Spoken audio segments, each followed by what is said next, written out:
अस्सलाम वालेकुम नाज़रीन, आप देख रहे हैं पाकिस्तान टेलीविजन न्यूज़ की खुसूसी ट्रांसमिशन और मैं हूं डॉक्टर सजाद बुखारी। मेरे साथ मौजूद हैं समीना राना। बात करेंगे सेनेट इलेक्शन 2021 और इसकी इंपॉर्टेंस और इसकी अफादियत और इनफरादियत पर बात करेंगे, क्योंकि इस हवाले से हमारे साथ जो मेहमान हैं उनका भी तारुफ करवाते चलेंगे। सेनेटर फैसल जावेद साहब इस वक्त हमारे साथ मौजूद हैं।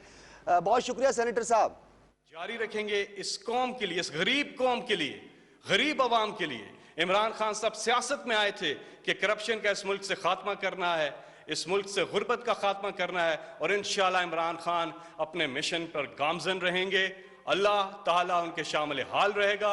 ये कौम उनके साथ खड़ी है और दूध का दूध और पानी का पानी हो जाएगा जब पता चलेगा, जब इन्वेस्टिगेशन होगी, ये चेहरे बेनकाब होंगे, तो उसमें जीत इंशाल्लाह पाकिस्तान की और इमरान खान की है। बहुत बहुत शुक्रिया। मुलाहिजा कर रहे थे सेनेटर फैसल जावेद की मीडिया से गुफ्तगू। उन्होंने कहा कि वो दिन दूर नहीं जब वज़ीर आज़म इमरान खान करप्शन के खिलाफ कामयाब होंगे।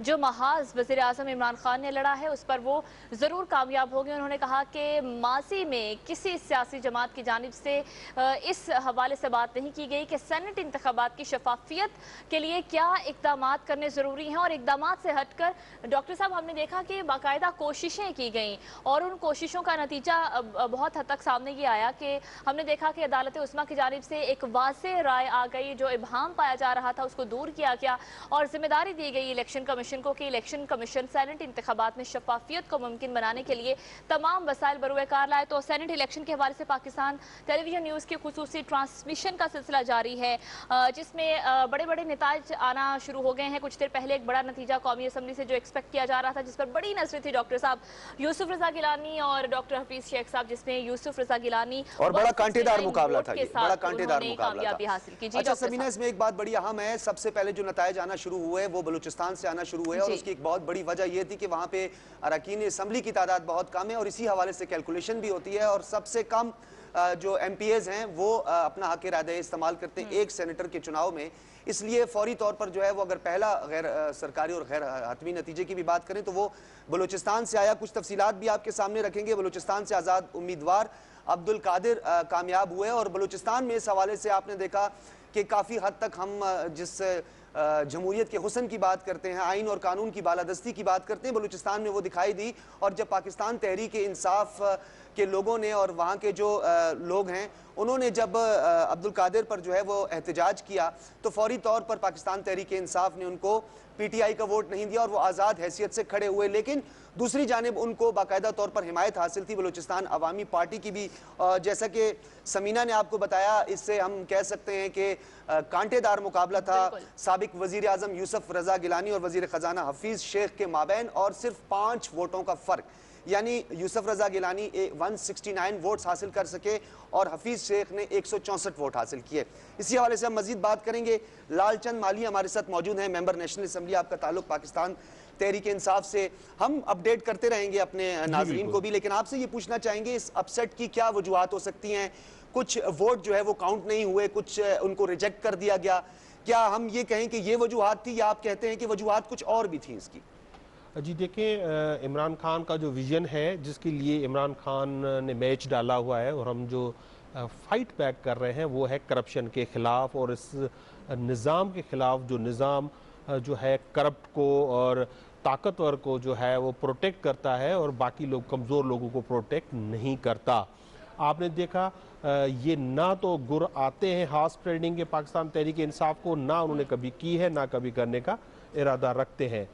जब ये इलेक्शन आए तो पाकिस्तान तहरीक इंसाफ ने हर वो कदम उठाया जिससे इस पूरे निज़ाम में शफाफियत आए। लेकिन आपने देखा जो PDM में मौजूद जमायतें हैं उन्होंने उसको रेजिस्ट किया क्योंकि उनको पता था कि उनकी जो रूट्स हैं वो करप्शन की रूट्स और माफियाज की रूट्स बहुत ज़्यादा एंट्रेज्ड होती हैं, वो बहुत ज़्यादा नीचे तक होती हैं। उनको पता था कि खुफिया वोट में उनको क्या करना है, तो उन्होंने उसको इस्तेमाल किया। आप देखें जो वीडियोज़ आई सिंध असेंबली से, आपने देखा किस तरह से लोगों को अगवा किया जा रहा था। आपने कल जो यूसुफ गिलानी साहब अगर वो इलेक्शन लड़ रहे थे तो उनके बेटे जो है वो खरीदारी कर रहे थे, उनके वीडियोज़ आए हैं। हम इलेक्शन कमीशन गए, इसके हवाले से इलेक्शन कमीशन ने उस पर कोई फौरी तौर पर कोई इमीडिएट कार्रवाई नहीं की।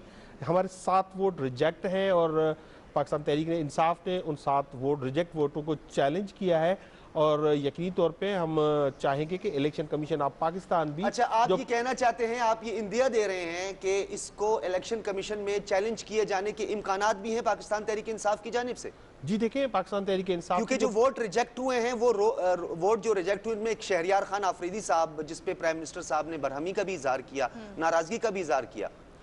देखिए, मैं शहरियार के हवाले से एक चीज क्लियर करूं कि उन्होंने खुद ही जी लालचंद माली साहब, हम आपसे गुफ्तगू का सिलसिला जारी रखेंगे। जाम कमाल खान वजीर आला बलूचिस्तान इस वक्त बात कर रहे हैं, आपको सुनाते हैं।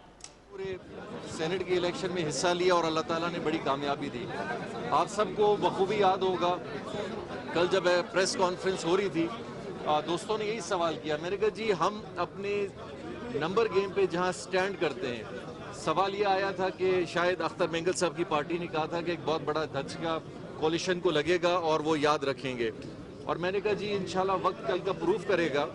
बलूचिस्तान अवामी पार्टी अपने कोलिशन के साथ 41-42 के फिगर पे पहले दिन से ही था और हमें उम्मीद थी और हमने कहा था हम ज़रूर अपनी पूरी कोशिश करेंगे कि टेक्नोक्रेट में और लेडीज़ में, चूँकि हमारा फिर भी तकरीबन 17-18 वोट एक्स्ट्रा होंगे, तो सेकंड में या ज़ाया की सूरत में हम शायद हमारे लिए उन 2 सीटों पे भी चांस मिलेगा। अल्हम्दुलिल्लाह मैं बड़ा मशकूर हूँ, हम सब एक दूसरे के बड़े मशकूर हैं। यहाँ जितने भी कोलिशन पार्टनर्स हम मौजूद हैं कि हमने सबने बड़ी मेहनत की, हमारे सारे पार्लिमानी लीडर्स ने बड़ी मेहनत की, एक दूसरे का साथ दिया और अल्लाह ताला ने ये बहुत बड़ी कामयाबी बलूचिस्तान को दी है और साथ में कोलिशन के सारे पार्टनर्स और हुकूमत के अराकीन हम सबको दिए। अच्छा सर, मरकज में बड़ा अपसेट हुआ है सर, गिलानी साहब जो है वो मैदान मार चुके हैं, तो आगे क्या सूरत हाल बनेगी? क्या कहा जा रहा है कि चेयरमैन सेनेट की सीट है वो भी खतरे में पड़ने लगी है? देखिए, एक तो यकीनी तौर पे एक बहुत बड़ा अपसेट है और जिसमें मेरा ख्याल एक ऐसे सिलसिलों में जहां 7 से 8 वोट ज़ाया चले जाएं तो बहुत बड़ा फ़र्क पड़ता है और यकीनी तौर पे बड़ा शुरू से ही बड़ा कंपटीशन टाइट जा रहा था और इस सिलसिले में जो ये सारे वोट ज़ाया हुए हैं, जिसने मेरे ख्याल से गिलानी साहब की कामयाबी हुई और शेख साहब इस पे कामयाबी हासिल ना कर सके। देखिए, आने वाला वक्त है, अभी भी बड़ा टफ कंपटीशन है। इंशाल्लाह सेनेट के लिए बलूचिस्तान अवामी पार्टी, पाकिस्तान तहरीक इंसाफ और कोलिशन के सारे पार्टनर्स अपनी भरपूर कोशिश करेंगे और इंशाल्लाह आने वाले इलेक्शन में भी सेनेट में एक अच्छे अंदाज में कोशिश करके एक पैनल बना के आगे आएंगे जरूर। सर, अब्दुल कादिर अभी बाप पार्टी से मुंसलिक होंगे या पीटीआई से मुंसलिक? देखिए, बड़ा कबल वक्त एक सवाल है। इंशाल्लाह भी हम जैसे इस्लामाबाद जाएंगे तो हमारी कोलिशन में सारी पार्टीज़ शामिल हैं, जिसमें पाकिस्तान तहरीक इंसाफ, बलूचिस्तान अवामी पार्टी, बाकी जितने भी हमारे मेंबरान हैं, जिसमें मेरा ख्याल MQM भी है, मुस्लिम लीग काफ भी है, दूसरी भी पार्टियां सारी शामिल हैं, जमहूरी वतन पार्टी है। हम सब मिलके यकीनी तौर पर इस्लामाबाद में एक ऐसा फैसला करेंगे कि हमारा टारगेट ये होगा कि हुकूमती जितने भी कोलिशन है वो अपनी भरपूर कोशिश करके चेयरमैन भी लाएं और डिप्टी चेयरमैन भी लाएं।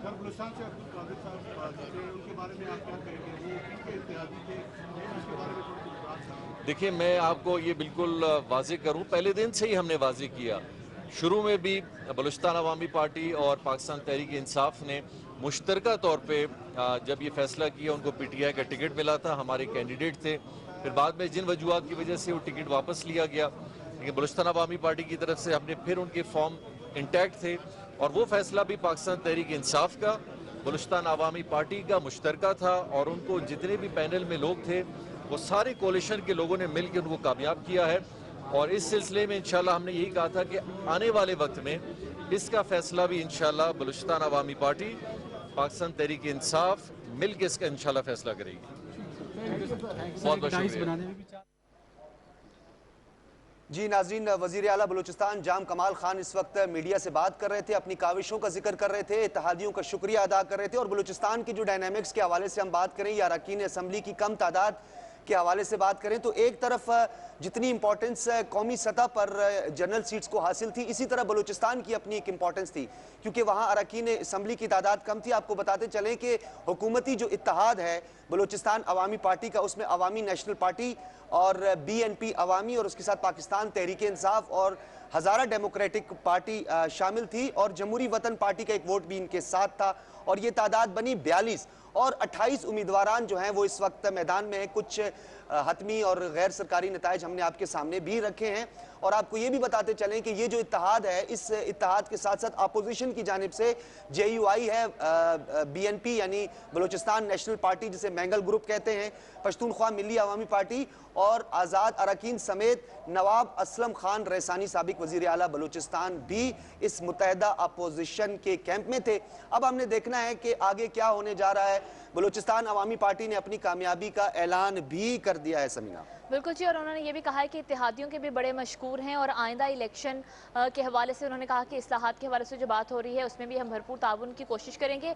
और जो एक बड़ा अपसेट सामने आया है कौमी असम्बली से, एक बड़ा कांटे का मुकाबला था जिस पर बड़ी नसरें जमी हुई थी सबकी, उस अपसेट पर भी वज़ीर आला बलूचिस्तान ने बात की। उन्होंने कहा कि डॉक्टर हफीज़ शेख की नाकामी एक हमारे लिए बड़ा अपसेट है। ट्रांसमिशन का सिलसिला जारी है। नासिर सेनेट इलेक्शन 2021 के नताइज आना शुरू हो गए हैं। पाकिस्तान टेलीविजन न्यूज़ की ट्रांसमिशन सुबह से ही जारी है और इस वक्त स्टूडियोज़ में हमारे साथ मौजूद हैं हमारे मुअस्सिस मेहमान रुकन तहरीक इंसाफ लालचंद साहब हैं। उनके साथ तशरीफ रखते हैं सेनेटर ज्ञान चंद साहब। आप दोनों को खुशामदीद कहेंगे। सेनेटर साहब, आपकी इजाज़त से लालचंद साहब से ही गुफ्तगू का सिलसिला हम दोबारा से बढ़ाना चाहेंगे। इस ब्रेकिंग न्यूज़ पे जाने से पहले जिस तरह से आप फरमा रहे थे कि अब जो 7 वोट रिजेक्ट हुए हैं या काउंट नहीं हुए या इनमें गलती हुई है, पाकिस्तान तहरीक इंसाफ का अब आइंदा का क्या लाएहमल है? जो शिकायत पहले की दर्ज करवाई गई थी गुज़श्ता रोज़ की वीडियो सामने आने के बाद, अब क्या फॉर्म है आपके पास, कहाँ पर जाके एप्लीकेशन देंगे? और इलेक्शन कमीशन की जिम्मेदारी के हवाले से भी अपना मौक़िफ़ ज़रा हमारे नाज़रीन तक पहुँचाइए। देखिए, मैं जो इलेक्शन कमीशन के हवाले से मैंने बात की थी कि जो वीडियोस सामने आई उस पर पाकिस्तान तहरीक इंसाफ ने बाकायदा इलेक्शन कमीशन में शिकायत दर्ज करा दी है, नंबर 1। नंबर 2, आज जो पोलिंग हुई है उसके बाद जो ये वोट रिजेक्ट हुए हैं वो उसकी सबसे पहले जो अपील होती है उसके ख़िलाफ़ वो रिटर्निंग ऑफिसर के सामने होती है, उसके साथ होती है।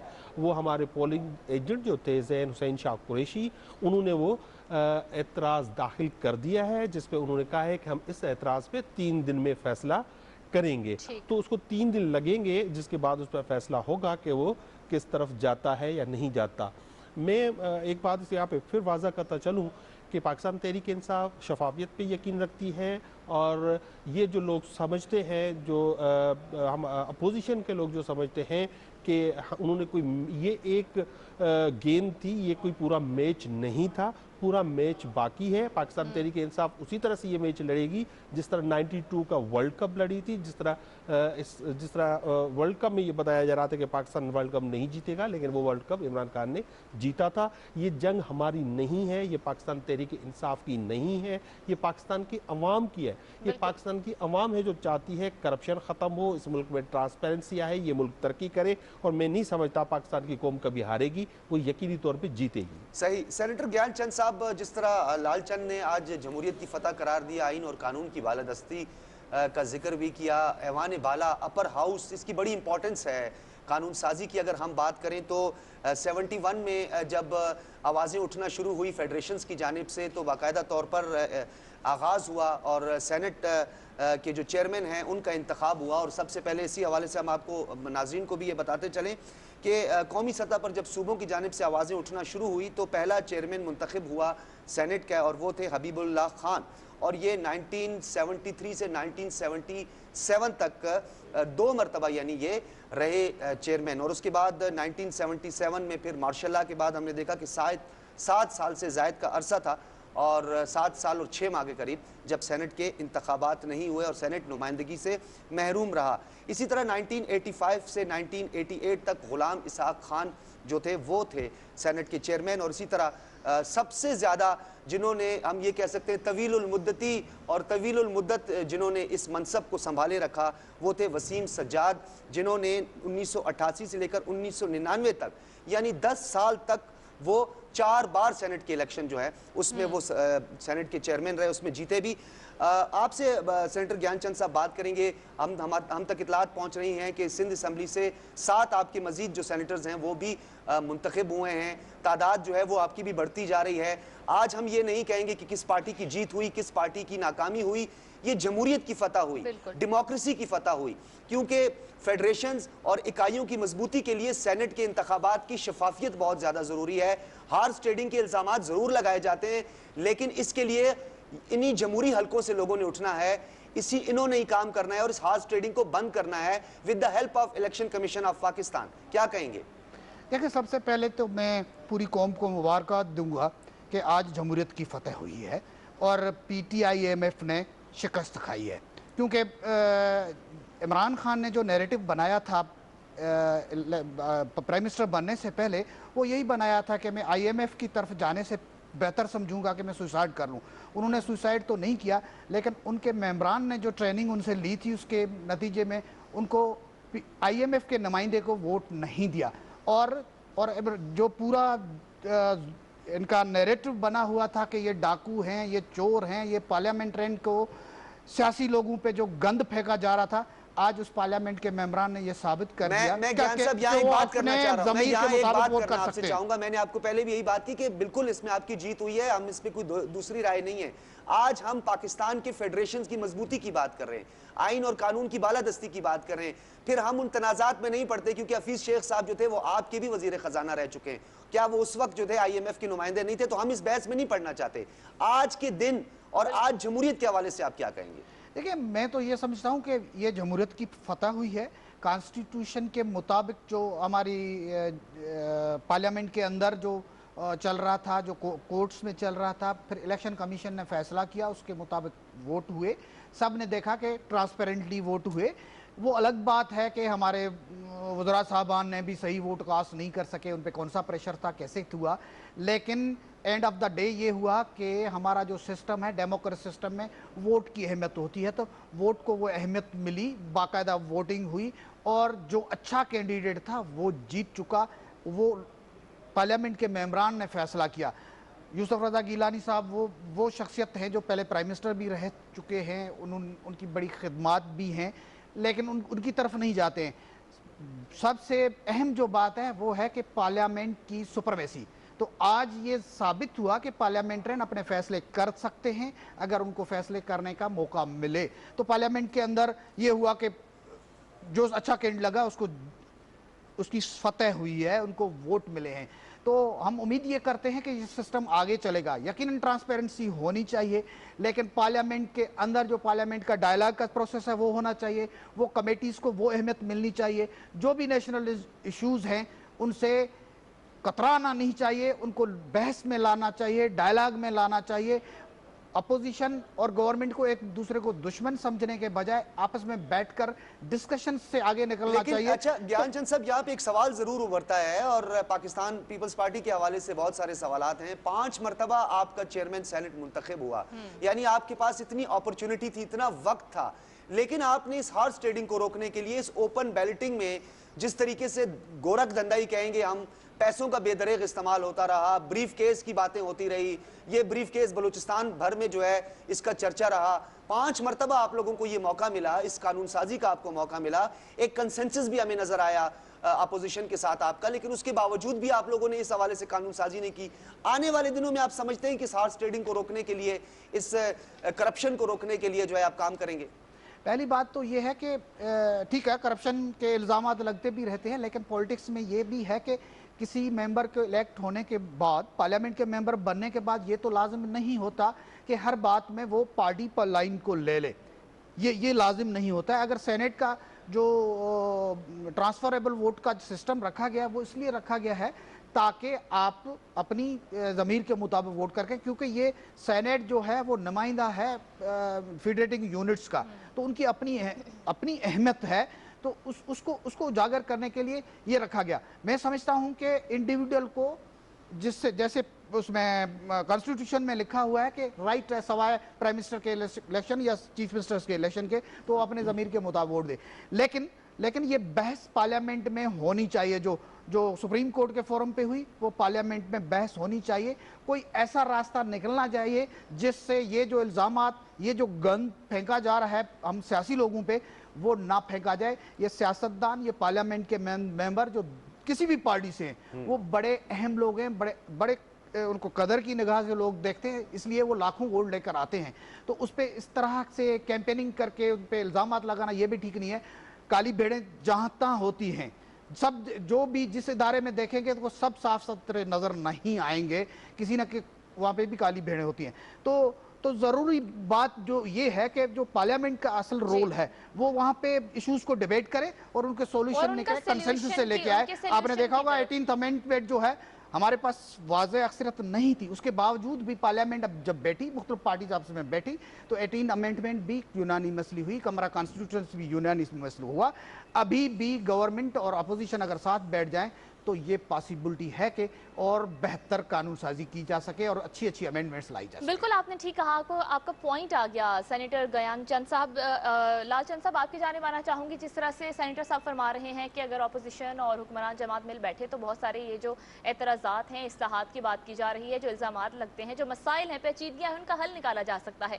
अगर हम बहुत दूर नहीं जाते, ओपन बैलेट की बात कर लें तो दो जमातें, नून लीग और पीपल्स पार्टी, इनमें जब मिसाक जमहूरियत हुआ, चार्टर ऑफ डेमोक्रेसी 2006 में, जिसमें एक तजवीज़ थी कि ओपन बैलेट कराया जाए, और अब जब पाकिस्तान तहरीक इंसाफ की जानिब से बाकायदा तौर पर इसकी बात की गई, इसके लिए इक़दाम किए गए, कैंपेन चलाई गई, अवेयरनेस देने की कोशिश की गई लोगों को कि सेनेट इंतखाबात से पैसे का कल्चर ख़त्म करना कितना ज़रूरी है, तो हमने देखा कि सबसे ज़्यादा मुखालिफत इसी चीज़ की PDM की जमातों की जानिब से आई। तो कैसे होगा ये वर्किंग रिलेशनशिप कायम? जी देखें, पहले तो मैं एक चीज़ थोड़ी एक्सप्लेन करूं कि आज बिल्कुल जमहूरियत की जीत हुई है, आज इमरान खान की जीत हुई है। ये इमरान खान है जो इस वक्त हुकूमत में है, लेकिन उन्होंने कोई वोट ख़रीद नहीं किया, वो इस गोरख धंधे में नहीं पड़े, उन्होंने कोई ऐसी चीज़ नहीं की जिससे जो है इस मुल्क का नाम बदनाम हो। उन्होंने जो इलेक्ट हुए हैं, जो अपना यूसुफ गिलानी साहब, उसको 16 वोट्स पड़े हैं एक्स्ट्रा, यानी कि कुछ उनको पड़े हैं, कुछ उनको रिजेक्ट हुए हैं जो उनके हवाले से कह रहे हैं। अब मुझे बताएं कि ये जो ज़मीर की बात करते हैं जो दोस्त, वो कौन सा ज़मीर होता है? आपको एक पॉलिटिकल पार्टी इलेक्ट कराती है, उसके टिकट पे आप जीत के आते हैं, और जब आप जीत के आते हैं तो आप अपनी लीडरशिप की बात नहीं मानते, तो मैं उसको बेज़मीरी समझता हूँ, उसको ज़मीर फरोशी समझता हूँ, उसको मैं ज़मीर नहीं समझता। और ज़मीर फरोशों के अगर वोटों पे अगर कोई जो कैंडिडेट अगर जीत के किसी भी जो हाउस में आता है तो उसका जो है इस्तेकाक वो नहीं होता, कोई भी हो। अब उसका क्या इस्तेकाक होगा? यही ना कि ये, अब मुझे रिपोर्ट्स आ रही हैं, मुझे ज्ञानचंद साहब ने बताया है कि 2 कैंडिडेट थे, एक हमारी खातून थी और एक यूसुफ गिलानी साहब थे। तो खातून जीत जाती हैं अगर, और जो यूसुफ अपना हफीज शेख साहब जो है वो हार जाते हैं, तो उसका क्या मकसद? अच्छा सर, यहाँ पे एक सवाल बड़ा अहम है कि ये ओपन बैलेटिंग की अगर हम बात करें या खुफिया बैलेटिंग की बात करें, पूरी दुनिया में जो तरीका राइज है, एक बात तो ये है कि खुफिया बैलेटिंग का एक पॉजिटिव इम्पैक्ट ये भी होता है, एक परसेप्शन भी मौजूद है कि आपके पास एक राइट होता है, राइट टू वोट का आपके पास एक हक आपको मिल जाता है कि आप किसे वोट देना चाहते हैं। एक तरफ कुछ नाराज अरकान पार्लियामेंट की भी बात करते हैं, क्या सिर्फ और सिर्फ जो है करप्शन ही इसमें, हॉर्स ट्रेडिंग ही इसमें कार फरमा थी, या कुछ अरकान ऐसे थे जिनको आप एतमाद में नहीं ले पाए, उनकी कुछ नाराजगियां भी सामने आई थी? तो बहुत सारे अवामिल कार फरमा हो सकते हैं इसमें। आप समझते हैं कि नहीं सिर्फ हॉर्स ट्रेडिंग की वजह थी, या बेजमीर लोगों ने जो है वो जितवा दिया? नहीं, देखिए मुख्तलिफ वजूहत हो सकती है ना, कोई एक ज़रूर नहीं है कोई एक वजह हो, लेकिन मेरा क्वेश्चन ये है कि अगर कोई नाराज़ था तो प्राइम मिनिस्टर समेत सबसे उन्होंने मुलाकातें की हैं और उनको जो एतमाद में लिया है, और मुझे कभी उम्मीद है कि उन्होंने वोट भी दे दिया। लेकिन जो उन्होंने वोट दिया या जिन लोगों ने वोट नहीं दिया, उनके पास कोई इखलाकी जवाज़ नहीं होता। देखिए, अगर कोई किसी को नाराज़गी है, कोई वोट नहीं देना चाहता, तो उस तो बेहतर होता है कि वो पार्टी से रिज़ाइन करे, दोबारा जाए, आज़ाद इलेक्शन लड़े, आए जीते, अपना जो हक को अपना इस्तेमाल करे। इसी वजह से PTI ने जब उनसे बात की अपोजिशन से, और ख़ासतौर पर PDM में मौजूद जमायतों से जो असेंबली में मौजूद हैं, तो उन्होंने उसको जो है कंसीडर नहीं किया। फाइनली हम 26th अमेंडमेंट ले आए पार्लियामेंट में, जिस पे हमने चाहा कि उस पर बहस हो, चले ना पास होती ना, लेकिन आपने देखा जो अपोजिशन थी उसने उस पर बहस करना, उस पर डिबेट करना भी पसंद नहीं किया। हम कोर्ट में गए तो ये वही जमात है जिन्होंने चार्ट ऑफ डेमोक्रेसी साइन किया हुआ था। और मैं एक चीज़ में बताता चलूँ जो मेरी नॉलेज में है कि एक कमेटी ऑफ होल बनी थी सेनेट की, उसके चेयरमैन जो थे कमेटी के वो रज़ा रब्बानी साहब खुद थे, और उन्होंने इसमें तजावीज़ दी कि ये वोट ओपन होना चाहिए, और इस पे अगर कोई वोट नहीं करता पार्टी लाइन पे तो सर हाउ पॉसिबल, इसकी क्या श्योरिटी, क्या गारंटी है कि ओपन होने के बाद जो है हॉर्स ट्रेडिंग खत्म हो जाएगी या पैसा नहीं होगा इन्वॉल्व? देखिए अल्टीमेटली तो अवाम ही फैसला करते हैं ना हर चीज़ का। हमारी परफॉर्मेंस 5 साल के बाद हम तो अवाम के पास जाएंगे, और जो ये इस तरह की चीज़ें करते हैं जो ओपनली या सीक्रेटली, और फिर कोई सीक्रेट नहीं होता, आपको कल तक सारे नामों का पता होगा, परसों तक होगा, 10 दिन में आ जाएंगे, ये नाम आ जाते हैं क्योंकि उनका ज़मीर उनको खाएगा, वो खुद कहीं ना कहीं फटेंगे कि हमने जब ये पैसा ट्रांसफर किया जाता है या पैसा दिया जाता है, जब ये बार्गेनिंग होती है, तो आप नहीं समझते कि एसेट्स बिहाइंड द मींस की जहां तक हम बात करते हैं, क्या ये अरकान जो है ये एग्जेम्प्टेड है? इनको कोई स्पेशल प्रिविलेज है कि इनकी कोई तहकीकात नहीं होती कि ये पैसा कहां से आ रहा है, ये ट्रांजैक्शन कैसे हो रही है? बोरियां भर के तो पैसे नहीं देते, अगर बोरियों में भी लेकर आए हैं तो उन्होंने सड़क का इस्तेमाल किया होगा, जहाज का इस्तेमाल किया होगा, किसी गाड़ी का इस्तेमाल किया होगा। तो आप नहीं समझते कि इन बारीकियों को देखने की ज्यादा जरूरत है? इस रास्ते को रोकने का एक तरीका यह भी है कि हम इंस्टीट्यूशनल रिफॉर्म्स लेकर आए, इंस्टीट्यूशंस में बेहतरी लाएं, और एंटी करप्शन, नैब, FIA, इनको ज्यादा से ज्यादा इनके इंस्टीट्यूशन बिल्डिंग करें कि ये फौरी तौर पर इसका इदराक और इसके तदारुक के लिए इकदाम करें। जी बिल्कुल, देखें यही वजह है जो आप कह रहे हैं, इसी पे हम गए ना सुप्रीम कोर्ट। जब हम आप माजी में देखें पाकिस्तान तहरीक इंसाफ का रोल क्या रहा है, पाकिस्तान की तारीख में पहली दफ़ा ऐसा हुआ जब KPK के 20 MPs ने हमें वोट नहीं किया PTI के कैंडिडेट्स को, तो 20 के 20 कैंडिडेट्स को पार्टी से एक्सपेल कर दिया गया। इस दफ़ा जब एक वीडियो सामने आई, उस वीडियो में एक मिनिस्टर जो है वो दिखाई दिए, तो उन मिनिस्टर साहब को रिज़ाइन करने को कहा गया और उन्होंने रिज़ाइन किया। और इस दफ़ा आप देखें जब सुप्रीम कोर्ट ने एक फैसला दिया तो इलेक्शन कमीशन को हम एक्सपेक्ट कर रहे थे कि उस पर मनवन अमल हो, तो लेकिन उन्होंने कानून की बात की ना, बारीकबीनी की बात की, कॉन्स्टिट्यूशनल मैटर को सुप्रीम कोर्ट में ले जाया गया, ये भी कहा गया। देखिए अगर आप जजमेंट को गौर से पढ़ें तो उसमें ये चीजें भी शामिल हैं, यानी जो मैटर जो है कॉन्स्टिट्यूशनल मैटर है जिसमें एक लेजिस्लेशन की जरूरत है, ऑर्डिनेंस भी आ गया सामने फौरी तौर पर, उस ऑर्डिनेंस की भी वक्त नहीं रही, लेकिन जो लॉ का मैटर था, कानूनी मैटर था, कानूनी पेचीदगियों को तो आपने दूर कर। मैं आपसे इस बात पे एग्री नहीं करता। देखिए ना, सबसे ज्यादा इस मुल्क की सबसे बड़ी जो कोर्ट है वो अपेक्स कोर्ट सुप्रीम कोर्ट है, और सुप्रीम कोर्ट ने जो फैसला दिया और उसमें 5 और 6 जो पैराग्राफ थे, नंबर 5 में ये था कि ये जो बैलेट है ये इसकी सीक्रेसी जो है अल्टीमेट नहीं होती, फाइनल नहीं होती, और पैरा 6 था उसमें उनको कहा था इलेक्शन कमीशन को कि आप इलेक्शंस में मॉडर्न टेक्नोलॉजी का इस्तेमाल करें और करप्ट प्रैक्टिसेस को रोकें। और ये इलेक्शन कमीशन ये नहीं कह रही कि ये इंस्ट्रक्शंस नहीं है, उन्होंने ये इंस्ट्रक्शन मान लिए हैं, लेकिन उन्होंने कहा क्या, उन्होंने कहा कि टाइम कंस्ट्रेंट है, टाइम बहुत कम है, हमने एक कमेटी बना दी है, जो इस मुल्क में हमेशा आपने देखा है कमेटियां बनाती है, तो दे लेट इट गो, उन्होंने ये होने दिया है। जो ये 1973 के तहत जो इलेक्शन बना हुआ है, मैं बार बार ये रिपीट कर रहा हूँ ये बात, इन्होंने जितने इलेक्शन कराए हैं वो सारे मुतनाज़ा रहे हैं। अच्छा, एक इलेक्शन की बात नहीं है, तो उनको अभी अपना प्रोएक्टिव रोल करना पड़ेगा। जो 7 वोट रिजेक्ट हुए हैं या वो जाया हो गए, उस हवाले से क्या अगला लाएहमल क्या है? देखें हमने वहाँ को ऑफिशियली उन वोट्स को चैलेंज कर दिया है। हमारी जो लीगल टीम है वो सर जोड़ के उस पर बैठ गई है और उस पर मशवरा कर रही है कि हम उस पर ज़्यादा फॉरवर्ड कैसे प्रोसीड करें, और हमारी सियासी टीम भी इस पूरी जो आज की इलेक्शन है वो चारों सूबों में भी हुआ है और कैपिटल में भी हुआ है, उसके रिजल्ट्स आ रहे हैं, उस पे भी वो डिस्कशंस कर रहे हैं, और वो जल्दी इस पे ठीक है। लाजम साहब, मेरा जो अगला सवाल है आपसे, वो आपने इससे पहले जो बात कर रहे थे कि कमेटी बना दी गई है, जो अदालत उज़्मा की राय आई थी, बड़ी वाज़ेह राय थी उस पर कि टेक्नोलॉजी का इस्तेमाल किया जाए, हर मुमकिन वसाइल बरूकार लाया जाए शफाफियत को लेकर, लेकिन चूँकि वक्त कम होने के बायस ऐसा नहीं हो सका, तो आप क्या पुरुमीद हैं कि 2024 में जो सेनेट इंतखाबात होंगे, जिन इस्लाहात के बाद, शफाफियत के बाद, सेनेट इंतखाबात से पैसे के कल्चर के खात्मे के बाद वज़ीर आज़म इमरान खान कर रहे हैं और अब तो अवाम भी बाशऊर है। क्या आप समझते हैं कि 2024 में ये इस्लाहात हो चुकी हुई होंगी, इस प्रोसेस से हम गुजर चुके हुए होंगे? देखिए, दो चीज़ें हैं। अगर इलेक्शन कमीशन जिस तरह से आजकल एक्टिव हो रहा है, अगर इस तरह प्रोएक्टिव रोल करता है और अपनी देखिए सुप्रीम कोर्ट की जो फैसला है वो बाइंडिंग है, वो उनको करना है। एक तो वो कर दें, नंबर 1। नंबर 2, जो भी बहाने अब तक के थे पीडीएम या अपोजिशन के पास, वो अब ख़त्म हो चुके हैं इलेक्शन के बाद। अब उनको पाकिस्तान तहरीक इंसाफ की हुकूमत के साथ बैठ जाना चाहिए और उनको बगैर एनआरओ के मुतालबा करने के इलेक्टोरल रिफॉर्म्स पे फोकस करना चाहिए। ये नहीं होना चाहिए कि आप हमें ये दो और लो की बुनियाद पे कोई बात नहीं हो सकती। इलेक्टोरल रिफॉर्म समेत इस मुल्क के जो भी दीगर मामलात हैं उसकी प्रोग्रेस के लिए असेंबली में और असेंबली के साथ जो हमारी लीडरशिप है उनसे बातचीत करने के लिए तैयार थी, तैयार है और तैयार रहेगी। अच्छा ज्ञान चंद साहब, आपकी तरफ में आऊंगा। जमहूरियत, आप दावेदार हैं कि आप मुल्क में जमहूरियत, आइन और कानून की बालादस्ती, सुप्रीमेसी ऑफ लॉ और सुप्रीमेसी ऑफ कॉन्स्टिट्यूशन की बात करते हैं। भुट्टो की जमात ये हमेशा दावा करती रही है कि हम शफाफियत पे, ट्रांसपेरेंसी पे यकीन रखते हैं।